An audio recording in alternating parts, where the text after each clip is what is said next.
Our guest today is Barry Bridges, founder and coach of Successful Sleeper, coaching athletes, high performers, and music producers to improve their recovery and sleep. Barry, thank you for joining us today. You can start off with just giving us a bit of a background and how you got into sleep coaching. Cool, Rudo. Thanks for having me here on the podcast. First time doing a podcast in a bed setup, so I'm grateful for that. It's going to be a good experience. So chatting about how I got involved with sleep coaching. Basically, I started my career working as a sports scientist, working with professional sports teams. And as I obviously went down the rabbit hole, found out that there was something missing within the high performance, and that was obviously the recovery side of things. And I actually got the opportunity to meet one of the top sleep coaches named Nick Littlehales. And he came in South Africa a couple of years ago. He did a seminar here, and he spoke to me about the sleep and recovery, how important. But at that time, I wasn't really too interested because I was more focused on the high performance side of things. And then later down the years, I decided I want to actually go down this rabbit hole and explore this industry, untapped industry. And as you can see, sleep and recovery is becoming quite a high importance. And when COVID happened, I built and created Successful Sleeper. And that's how I kind of started reaching out to people, coaches, and started working one-on-one with them. And that's how I've built the brand. And it's growing from now, going from strength to strength. Now, the trend has really shifted from people not caring anything about sleep and the importance of their health to, towards actually people investing in good practices and knowing the importance of sleep. Yeah. Why do you think there's such a misconception in society about the benefits of sleep and how important it is? I think sleep is not sexy. It's not that high performance. It's something that we do naturally, we're supposed to do naturally. So I think it's just something we should be doing. We should know we should be doing well at it because we just do it every single day. It's a third of what we do in our lives. We're obviously like training, the physical stuff we do, that's sexy because we get to show that. We get to show our muscles and all that stuff. When you sleep, you don't get to show people you're sleeping because you're sleeping and you're switched off. So I think that's where we kind of have to change the conception and try and make sleep to become more sexy. And that's where we can change it into more recovery. So how do we make recovery and turn that into high performance? I think that's the missing element when it comes to sleep. And I think a lot of it is, how do we build recovery strategies within our day to perform well in order for our brain to switch off at night to get better sleep? I think that's like the art, the architecture. The challenge, Yeah, and that's kind of where I'm building my brand and where I've educated and done a lot of research, and the studies I've done is emphasizing a lot on the recovery. What's your start of the day? When you wake up first thing in 90 minutes, do you have a recovery strategy? Or you just rush into work, shining your partner, getting into the car, not getting sunlight, skipping breakfast, then going to the office space. So we need to look at what are your recovery strategies, your first 90 minutes. And then that will lead you, if you've got good recovery, lead you into better sleep in the evening. Because we can't control sleep in the evening. Our brain is going to switch off. We have good environment, like a bed, height, that's going to help us as well. But we need to make sure we start the day off on a good note. Well, let's chat about that. Let's chat about why it is so important why sleep is so important for cognitive health and overall performance, because we live so busy lives that kind of put that last in our priority list. So let's just chat about why that is such a bad idea of putting that low in your priority list. Yeah. Well, I mean, sleep is the number one health pillar. It should become more important than your nutrition and exercise. We've obviously changed that around later years. In the beginning years, it used to be exercise, nutrition. But now, as research is delving into it, you can see that sleep is the sister between nutrition and exercise. So it needs to become the first pillar. Because without good sleep, you can't get the best nutrition output. Without good sleep, you can't get the physical output that you need, etc. So there's so many benefits for sleep, as you mentioned, cognitive performance, health, longevity, building up immune system, helping with creativity, building high performance drives within your body system and your internal organ structure as well to make you function throughout the day. So basically what it is, every time you get good sleep, you're building a new version of you. And who wouldn't want a new version of themselves every day? Yeah. Like, it's almost like you're buying a new Ferrari every day. Wouldn't you want to buy a new Ferrari every day? Yeah, no. Yeah. So now you can afford it. You just got to sleep better. Yeah. You don't have to physically buy a Ferrari, like spend so much money. But yeah. So that's how we should look at sleep in that high performance approach and the benefits. I mean, we've seen the benefits. There's so many benefits. We know the benefits. We just need to plug in and get the recovery in during the day. And fine tune it to your own specific needs and lifestyle. And your work schedule. I mean, we all have different unique work schedules. Some of us are day workers. Some of us are shift workers. Some of us have different side hustles. So a lot of people are busy these days. So the brain is active. There needs to be some form of recovery during the day in order for the brain to switch off and go to sleep mode. Let's chat about some of your success stories in terms of, either athletes or performers. Who's gotten came to you with such a bad sleep routine and that just changed his whole life by implementing good patterns and routines? Yeah, so good question. Yeah, so I've worked with obviously a few world champion fighters across the world. I've worked with high-level strength coaches, and I think most of them obviously are built around high performance. They need to perform well in their job, but they've got busy schedules. So I think the main thing was educating them on a few certain things, which we'll probably talk later on. Chronotypes, circadian rhythms, which they'd never heard of. Most of them didn't even know what they were, if they were a morning person, evening person, or in between. So I think the education part was the start of the conversation and kind of unlocking what are these performers going on a day-to-day basis and how do we build in this recovery strategies. And then after 2, 3, 4 weeks, they've just seen a new version of themselves, performing higher, recovering better. And in essence, sleep was the one that had the biggest effect and improved much. And obviously it just helped them with their daily schedules and what they need to do, operate as high performers. So a lot of the guys deal with a lot of stress because they, imagine you coaching world champion fighters, if they don't perform well, they don't get a paycheck. Yeah. So I had to make sure the coaches were getting their recovery switched on because that'll feed back to the athlete when they're training them on the condition and physical side of things. So I've worked in strength conditioning myself, so I kind of know what the stress points is as a strength coach you go through. It's very stressful.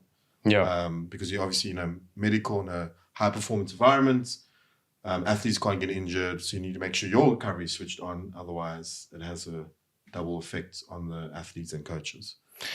Yeah, I can imagine that even more so for these athletes that take a lot of strain on their bodies, and not just cognitive wise, but mentally also take a strain. So for an average person, how would that then reflect into their life and their lifestyle?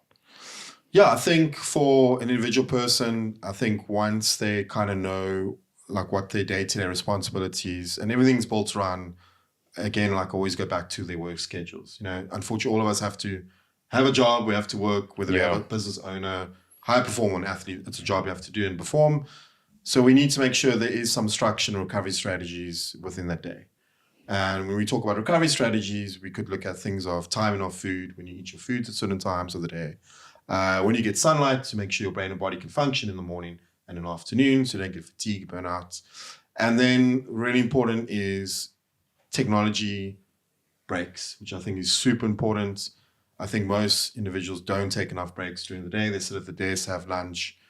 That's not recovery. That is stress and anxiety. So we need to make sure that we break in that individual's recovery schedule, breaks in the day, again, based on what we'll probably chat about now, their sleep chronotype.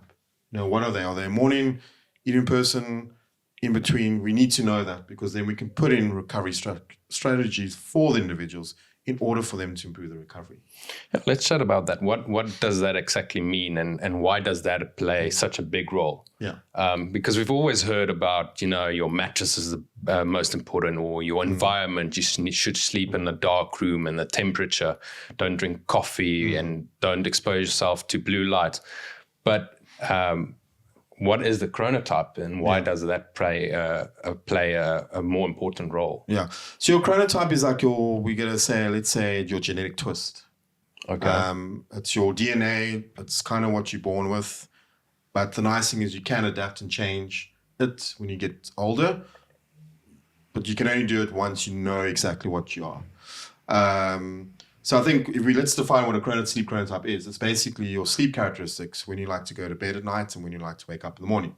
Okay, so like a night owl and a morning person. So if we define it like a night owl and a morning person, night owls will have a late bedtime and they'll wake up. They would prefer to wake up late in the morning. Unfortunately, 9 to 5 old does not work like that. You got to get home. You got to get to work in the morning. There's traffic. Got to wake up. Then you look at a morning chronotype, like a lark, as you mentioned. They got pretty good sleep hygiene schedules. They like to go to bed early, 8, 9 o'clock, and wake up 5, 6 in the morning. That's how they start the day routine. I think once you know those individuals, then you can start putting away these recovery strategies. Because if you dive a little bit deeper in chronotypes, they look almost like, I would say, energy systems. They got a high energy at a certain time of the day, and then they have a low energy system at a certain time of the day. And I think once you know what you are, you can start putting in these structures to improve that energy system. Because at the end of the day, everything that you do when you wake up in the morning, it's all about energy. You have to function, you have to have energy. Yeah. So if you're fatigued and tired, you don't have energy. You're depleted or you're sleep deprived. So I think that is the map. That is like the architecture. Would that supersede nutrition in terms of, blood sugar spikes and everything like that? Because I know when I eat a big meal and afterwards my blood sugar spikes, I tend to be quite fatigued afterwards. Does chronotype play a role within that as well? What importance does nutrition play? Yeah, so timing of food is important. And obviously the timing of meals, it's always good I suggest normally have a 2-hour fast when you wake up in the morning. So you wake up 6 o'clock in the morning, try have breakfast, a high protein breakfast, 7:30, because this all revolves, what we'll probably touch base on is the circadian rhythm. It's our timing clock, which people probably know, 24-hour body clock, which our brain and body is linked to. And then lunchtime, you want to have your meal at the same time between 12 and 1. You want to have your lunch. And then dinner time, 7:30, that would be your cutoff. And then when you're eating those type of meals, you want to be breakfast is obviously a large portion of calories because now you're metabolically active, you're moving around. And then lunch, you want to have like a medium-sized lunch. And the problem where people get out of balance, out of tune, I would say, especially evening chronotypes, they pile all their meals into the evening meal. Yeah. And that affects their sleep environment. They start tossing and turning in the bed. Yeah. They go to the toilet 5 times in the evening. And then that affects their sleep hygiene. Yeah. Because now they're not going to get that sleep that they need. So I think timing of meals is important. And obviously the nutrition also plays a role. What food you eat late in the evening. And again, it's always going to start the first 90 minutes when we wake up in the morning. Yeah. So if you skip breakfast in the morning, you don't have lunch in the afternoon, you're going to start piling up food because you need food as a resource for energy. Yeah. For the day. I've realized how important nutrition is and what you consume affects your sleep. I know when I have a glass of wine late at night, I would tend to sleep hotter at night. Yeah. I've tried the carnivore diet for a couple of months, and I must say initially I slept terribly. Yeah. And then as soon as my body adapted to it, I slept like a baby. So I know nutrition plays a massive role. I can imagine that with most of your athletes, nutrition is already sorted. But in terms of, the average person, you kind of have to dial in with that as well. Yeah, I think the main thing when it comes to nutrition can be a sensitive topic because everyone's going to have different eating needs and wants and affordability. Some people can't, this is their budget and that's it. So I think the main thing is to avoid your anti-inflammatory foods or foods that are going to cause inflammation. I think most of us carry a lot of inflammation in our stomach and our guts, which affects sleep and our performance and energy. So if you add more green veg, kale, spinach, broccoli, that's already a win-win factor. That's better for the gut. If you add more omega-3 foods, fatty fish, chia seeds, flax seeds into your diet. Again, that's another plus, which is not really expensive to purchase. And then higher vegetable intake. So that's because what they're finding now is, especially if you look at American diets, if you look at omega-6, so omega-6 is like your eggs, poultry, your meats, red meat, etc., foods that we consume day to day. They're finding that the omega-6 is a higher ratio than omega-3. Remember, the omega-6 is going to build up more inflammation than the omega-3. What you want to have in your eating is have more of omega-3, I would say equivalent, if not more, the ratio. So instead of having like American diets, they find they have a 25 omega-6 versus omega-3 of 1. Sure. So that's why they have obesity. It's quite high there. And cancer is high. Again, it's inflammation in the body. So we want to prevent as much inflammation, take out inflammation as much as possible. And that doesn't mean you have to change your diet completely. That's just consuming the foods that I mentioned that you have. Because we carry inflammation. Inflammation equals stress. Stress equals poor sleep. And, obviously a balanced diet is also considered, one of those things that will extend your life as well. Yeah. So I believe everything in moderation. And then there's some foods that are really to give you high performance, anti-inflammatory foods, which I mentioned now in the talk. I think those are your big bang for your buck. If we look at the core components of your successful sleeper program, and in terms of priority and what you'd say has the biggest effect, what are they in order? You mentioned chronotype, and then a circadian rhythm, and then nutrition, and then obviously you mentioned that the sleep environment does also play to a certain extent and a role. Yeah, so great question. I think so. Normally, when I work with clients, it's a 4-week package or program they work with. So we'll go through various assessments to dive in more on their chronotype. We'll go through an education document about circadian rhythms, importance of sunlight, how to get sunlight. If you can't get sunlight, what are the options? We look at how do we schedule technology, the importance of technology breaks, like I mentioned before. And then they'll go and get a program, a sleep recovery program, that they'll have to work. They'll start working through on their own schedule, and then they'll get a sleep diary, because it's good to measure the data, just to see what's happening on the outside.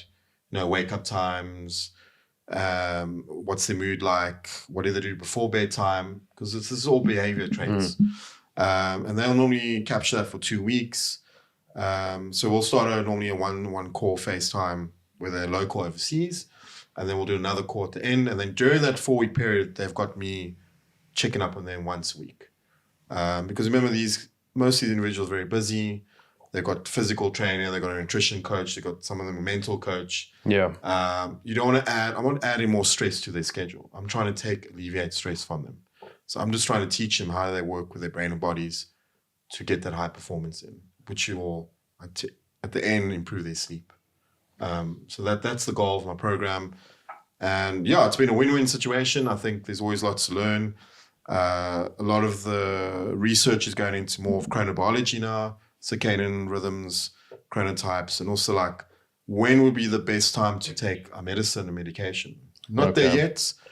They are looking into that, where they'll do a blood panel on your chronotype, and when should you be taking antibiotics. Okay. That's where medicine is going to go. When to take chemotherapy, when is the best time, because again, you've got morning and evening people, they respond different to medication. So we're not there yet, but we are getting there. That is the next frontier. Everything's going to be chronobiology, which is your brain and body DNA, your chronotype. Type of things. All right. So we'll wait and see till we get there. Right? I don't think they're doing that in South Africa yet. I think they've started some movement in America in some medical facilities. Okay. But I haven't seen anything in South Africa yet. Yeah, I think it's such a fast-moving environment that, you're up to date one moment, then you look the other way, and then it's already changed. Yeah, it's a science aspect, and obviously it's been overlooked for a couple of years. A lot of the sports science, nutrition, it's been the frontier of everything. We have the best sports scientists, we have the best nutrition coaches, but we still have issues with depression. We have problems with obesity. We have problems with high cancer rates. Yeah. So we got to start asking questions, why are those things happening? Could it be related to chronobiology? Could it be lack of sleep deprivation? It could be. I mean, those are questions we need to ask. And now sleep needs to be the next high performance focus point. Well, on that note, in terms of technology, how would you say has technology put us in a place where it affects our sleep and our performance and everything related to that? I think it's the cognitive arousal. We expose to so much cognitive arousal, Twitter, social media accounts, which is not a bad thing. Just we need to know how can we manage this during the day with our work schedule. So if we look at a perspective, if you're an office worker working at a desk, you got your laptop, you got stuff you need to do at your desk, emailing, creative work, analytical work. But in the meantime, when you're at your desk, you're looking at your phone, Twitter, social media. So if you look at it in a mathematical sense is, yes, you're looking at your PC, so you focus on your 8-hour job, but then you're also looking at social media and stuff like that, which can be another 8 to 16 hours. But you're not getting paid to look at that stuff. So you're just building up all this cognitive arousal. So I'm not saying don't look at your phone. I'm saying schedule breaks, when to look at the phone and when not to look at the phone. Yeah. And I think that's the very most important. Because what happens is we get all that cognitive arousal during the day, social media and our workspace. We carry all of that into the bedroom space, into the bed, and then we just can't switch off. Yeah. Our brain is active. Yeah. We're thinking about work. We think about things, why didn't we do this at the meeting? So there needs to be a bit of a fine tune where there is recovery in the workspace. When you go to meetings, how do you set up meetings? Are you going back-to-back meetings? Is there a recovery block when you go from meeting to meeting? This is how we're going to improve the recovery setup at office space. Yeah, well, we're just staring at screens all day, at work and then at home on your cell phone and TV. It's just we surround ourselves with screens. Yeah. How does that the blue light, affect our sleep? Is it really such a play? I was waiting for that to come. So a lot of the research has shown that if we have blue light late at night, it's going to disrupt melatonin. If you want to know what melatonin is the hormone that gets created in our pineal gland and the brain, and it's a sleepy hormone, to make it sound simple. It's a hormone that actually gets created when we get enough blue light exposure during the day. So if you don't get enough blue light exposure, you can't build up enough melatonin in the brain, which therefore it's going to take you very long to sleep at night. You're going to be tossing and turning. So research has shown that the screens that we have on our phone and stuff like that doesn't have enough blue light exposure to disrupt melatonin. Okay. So there is research out there at the moment saying that it's completely adverse, it's changed, it's not the way. It's more about what are you doing active on your phone. Is it arousal stuff you do on your phone that's going to upset you or that you have to get more involved in? That might have the turning point. But the blue light is not sufficient. I think they did one study where they did an iPad screen only gave out a certain amount of lux. Now, lux is a measure of light intensity. So there are ways to measure that. There's an app called the Lux Light Meter that you can get off your cell phone device, iPhone, on Android. It should be a free device, and that will tell you the measurement you get in an indoor and outdoor space. Now, in order for our brain and body to operate in the morning and midday, we need 2 exposures. We need 1,000 in the morning, which can be very difficult for a lot of people to get because they're rushing in. And then we need 10,000 midday in order to create melatonin. On average, you actually need 10,000. As a benchmark, what's the intensity of the sun? Yeah, so it's going to vary because we have different months of the season. Now in Cape Town, we have a winter month where it's dark and gloomy, but you'll still find that there is lux coming through the clouds. Okay. Summertime will go up to about 100,000 plus. Okay. So it just shows you spending long hours in the sun is bad for your skin because that's the amount of lux you put in on your skin. That's why we also have a high skin cancer rate here, us in Australia. It's because of the lux. England's also got a strong lux when they have summer months, and they got a high skin cancer rate as well. It's because of the lux, the intensity, the exposure you put on. So again, sun is good, but don't overdo it. Don't put 10 hours in your skin. Make sure you got sunscreen and safety precautions with that. And then winter times, you can get anything between 8,000 and 30,000 lux, which is still good. Indoor space, 500 to 50. So if you're exposed to that, Not nearly as sufficient. That's why you're going to feel tired and fatigued the whole day, because you're under this artificial light exposure, and you're not going to be able to perform. So your stress is going to be higher, recovery is going to be lower. So there needs to be a benchmark where you have 5 to 30 minutes, you go in the morning to get that lux, and then in midday you pop out for another 5 to 30 minutes. So I'm not asking you to spend hours, because we don't have hours to spend time, but try and make sure every single day you get that outdoor exposure light. And there are options, other resources if you don't have that time and flexibility to go outside. Some people are sensitive to sunlight, and there are something like light box devices that you can get in order to get that lux needs that your brain and body needs. It's your anchor point. So if you're not getting sunlight regularly on the morning and midday, we can't start that recovery process. And there's a consistency of it. I mean, if you skip one day, it's not going to have a major effect. But if I think a lot of people definitely get a lot of sun generally on weekends because they're not working, and they might struggle a lot during the week because they're rushing around. I think the week is your anchor point. I think 2 nights of bad sleep will not harm your performance. There's been research on that. But I think maybe 3 or 4 nights out of 7, then you're going to get affected performance-wise, internally, stress. On that, what is key measure points for successful outcomes on your program? I mean, what do you measure as a success per candidate? Oh, great question. I think the main thing is like getting the candidate to understand like who they really are, like defining what is the energy system, their chronotype, how do they manage that in their workflow, work schedule, because most of them just go to work, do their job, come back home. And that's not the way we want to portray this recovery process. And, once they understand that, their brain goes to a place it's never been before. And that's where we want to take the brain. Because like I said before in the earlier conversation, we want to be creating a better you every single day. And you can do that with good sleep. So we want to have a Rudo 1.1 and then a 2.0. Sky's the limit. But if we know how important sleep is, if we don't get that restorative sleep, we don't build that better version of yourself. So I think creating that and good habits, it's a game changer. Did that answer the question? Yeah. I think I know I'm referring always to schedule, but it's so important because people just go to job and do what they do, and then that's it. There's no like understanding of what their energy levels or recovery is. It's just, and they go home and they're stressed. Yeah. And then they take it out on their partner, or they take it out on whoever's around them, and they can't blame them. So you can't blame them because it's a build-up of what they do at work. There's no recovery process. Compound effect. Yeah, and also, a lot of, I don't want to mention, but a lot of overseas companies are looking at a 4-day work week now because they're finding burnout and stresses are high. Especially a lot of American companies. There are European companies that have looked at it and they found there is benefit to it.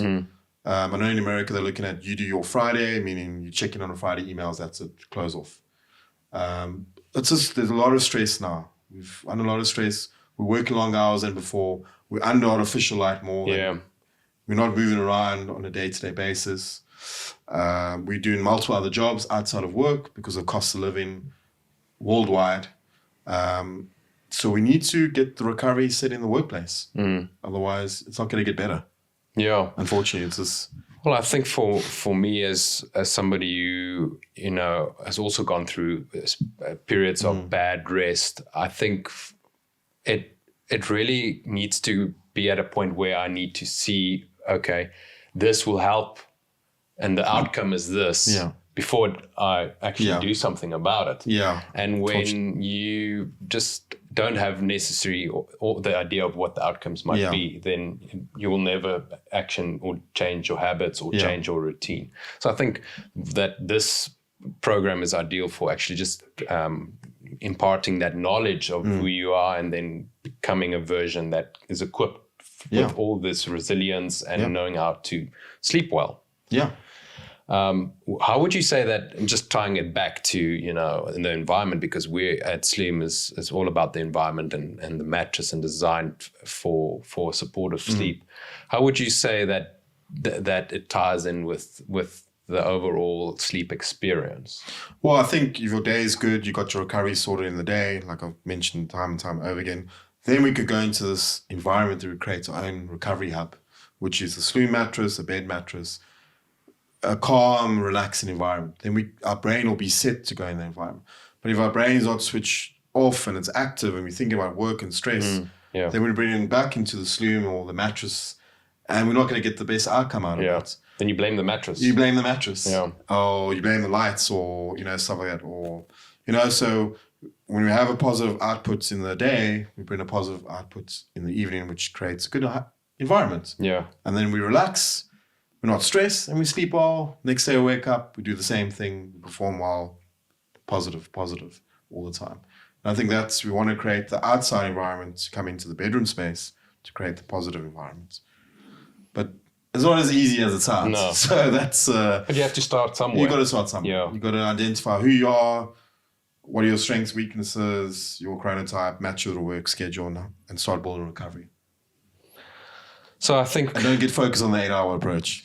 Yeah, because it's not a one-size-fits-all type of thing. Yeah, I think a lot of people get fixated. Sorry, I'm just jumping the gun here. But I think a lot of people get fixated with the 8 hours. And as not working and hasn't worked, it actually causes more stress than anything. I know a lot of people are looking at the wearable devices. Wearables are saying you didn't get deep sleep, REM sleep, blah, blah, blah, blah.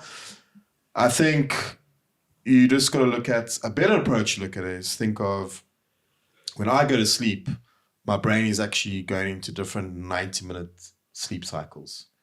And there are different functionalities happening. And I don't have control of that. My control is when I wake up first thing in the morning. I've got to control when I'm awake. But I don't have control when I go to sleep. So I think once you take that out of the question, your stress has been alleviated. And then you'll probably find your hours or sleep cycles will improve. So that's normally what I coach clients is rather focus on. Because when you go to a sleep lab, they're going to look at your brain activity 90-minute cycles, 90-minute to 120-minute, because that's how our brain operates. And then they'll pick up if there's what's happening during that brain movement and functionality. So you don't have control of it. You have control of what you do during the day. That's interesting. So would you say that if, say, I prematurely wake up and I need to wake up at 7 and I wake up 6:30, I've got only half an hour of sleep left. Is it worth it for me trying to fall back asleep, or should I just wake up? No, you got to get up and move. That's your body saying, you got to move, you got to get up. I find personally when I do that, I go into more of a deeper sleep and I feel even more groggy. Yeah, exactly. So once your body wakes you up, your brain, that's your time to wake up, get up, move, get your sunlight, do some exercise, maybe push-ups, get some circulation in the body. Next hour, 2 hours, have your high-protein breakfast. But where do you draw the line? Would you say that because sometimes people wake up 3 hours before their time and it's not necessarily the right time to wake up, or what would you say? Yeah, then you got to go backtrack and look at what are they doing the previous night before. And that's where sleep diary comes in. Okay. Yeah, we get to see that analytics, what's happening, why they're waking. Because we want consistency in sleep.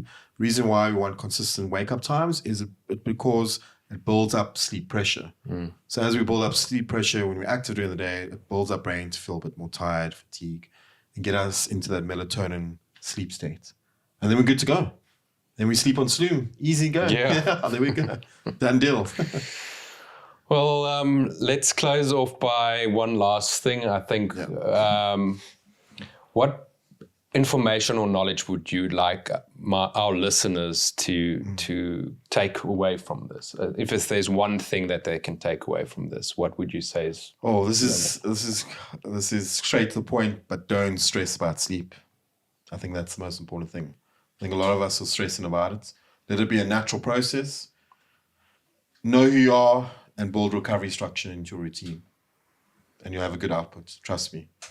So ignore all those Instagram reels that says you need this and need this. And don't focus on what your self is.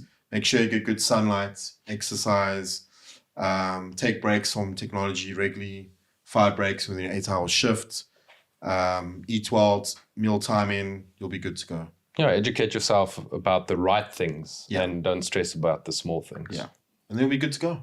Amazing. Sleeping like a baby. Yeah. Thank you, Barry. Thanks for joining us. You can follow Barry's journey at successfulsleeper.com.